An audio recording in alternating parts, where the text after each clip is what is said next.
Hello বন্ধুরা, আজকে তোমাদের সাথে একটি নতুন ব্লগ শেয়ার করছি। এখন আমরা রয়েছি শ্যামসুন্দর স্টেশনে। এখানে আমার কর্তামশাই কাটছে টিকিট। যাব হচ্ছে বাঁকুড়া। এটা হচ্ছে শ্যামসুন্দর স্টেশন। ভোরবেলায় আমরা ট্রেন ধরবো 4টে, 4:30 বাজছে, 4:40 এরকম টাইমে ট্রেনটা ছিল। আমার মেয়ে ঘুমু ঘুমু চোখে উঠে বসে আছে। ওর ঘুম যথেষ্টই রয়েছে, কিন্তু ট্রেনে চাপবে বলে সেই উত্তেজনাটাও ওর মধ্যে রয়েছে যে ট্রেনে চাপবো। দেখতে পাচ্ছ বাইরেটা কতটা অন্ধকার। ন্যাচারালি এত ভোরে ওঠা হয় না ট্রেন ধরার কারণে। এই যে আমরা 3 জন বসে, ওই যে আমার লাগেজ রাখা পাশে বেশ কয়েকজন ছিল, 7-8 জনের মতো প্যাসেঞ্জার ছিল। খুব বেশি প্যাসেঞ্জারও ছিল না। অলরেডি ওর হাই উঠছে। এরপর এই যে ট্রেন আসছে। এই ট্রেনটি হচ্ছে মশাগ্রাম থেকে ছাড়ে, মশাগ্রাম থেকে বাঁকুড়া। আমরা আপাতত যাচ্ছি বাঁকুড়া। বাঁকুড়ায় থেকে আমাদের আজকে যাব হচ্ছে ডেস্টিনেশন আমাদের পুরী। বাঁকুড়া থেকে আছে আমাদের ট্রেন। ট্রেন ঢুকে গেল,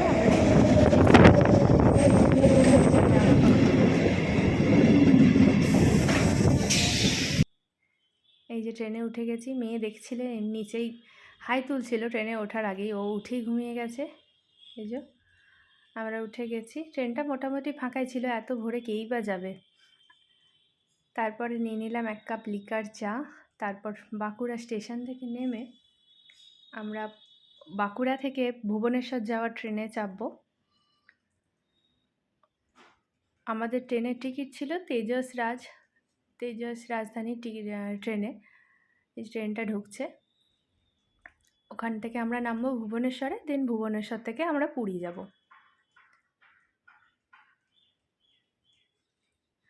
চলো, যা যা যা করছি সবটাই তোমাদের সাথে শেয়ার করার চেষ্টা করব। এই যে ট্রেন থামছেই না। এই যাকে ট্রেনে উঠে গেছি। ট্রেনে উঠে যাওয়ার সাথে সাথেই, ট্রেন যেহেতু 2 ঘন্টা লেট ছিল আমাদের, ট্রেনে উঠে যাওয়ার সাথে সাথেই ব্রেকফাস্ট দিয়ে দিয়েছে। এখানে অমলেট, কিছু vegetables, boil vegetable, sandwich, mango juice আর চায়ের সরঞ্জাম ইত্যাদি দিয়েছিল। হঠাৎ করে ব্রেকফাস্ট করার পরই বাইরের দিকে তাকিয়ে দেখলাম এত সুন্দর দৃশ্য, এত সুন্দর একটা জঙ্গলের মধ্যে দিয়ে যাচ্ছিলাম। খুব ভালো লাগলো, তাই তোমাদের সাথে শেয়ার করে নিলাম। এই যে আমার কর্তামশাই গল্প করছে, আমার সামনে একজন বসেছিলেন তার সাথে। আর মেয়ে তো শুয়েই আছে সবসময়। ও অ্যাকচুয়ালি ভোরবেলায় উঠে জার্নি, তো ওই জন্য ঘুমটা ঠিকঠাক হয়নি, তো যার ফলে শুধুই ঘুমাতে চাইছে। যাই হোক, একটু রেস্ট আমিও নিয়ে নিলাম, শুয়ে পড়েছি। তারপর খানিকক্ষণ শুয়ে ঘুম থেকে একটু ঘুমিয়ে নিয়ে ওঠার পর নিচে গেলাম। তারপর লাঞ্চ দিতে এলো। অ্যাকচুয়ালি লাঞ্চ এর ভিডিওটা নেওয়া হয়নি। লাঞ্চে দিয়েছিল ভাত, ডাল, রুটি, চিকেন আর আলু ভাজা, এগুলো দিয়েছিল। লাঞ্চ ফাঞ্চ করে নেওয়ার পর ট্রেন যেহেতু লেট ছিল, আমরা সন্ধ্যে নাগাদ পৌঁছেছিলাম ভুবনেশ্বরে। ভুবনেশ্বর থেকে আমাদের ট্রেনের টিকিটটা ছিল খুবই তাড়াতাড়ি, যার ফলে আমি ভুবনেশ্বরে নেমে আর কোনো ভিডিও নিতে পারিনি। সাথে সাথে আমরা এসে গেছি পুরীতে। ভুবনেশ্বর থেকে আমরা ডাইরেক্ট পুরী এসে গেছি।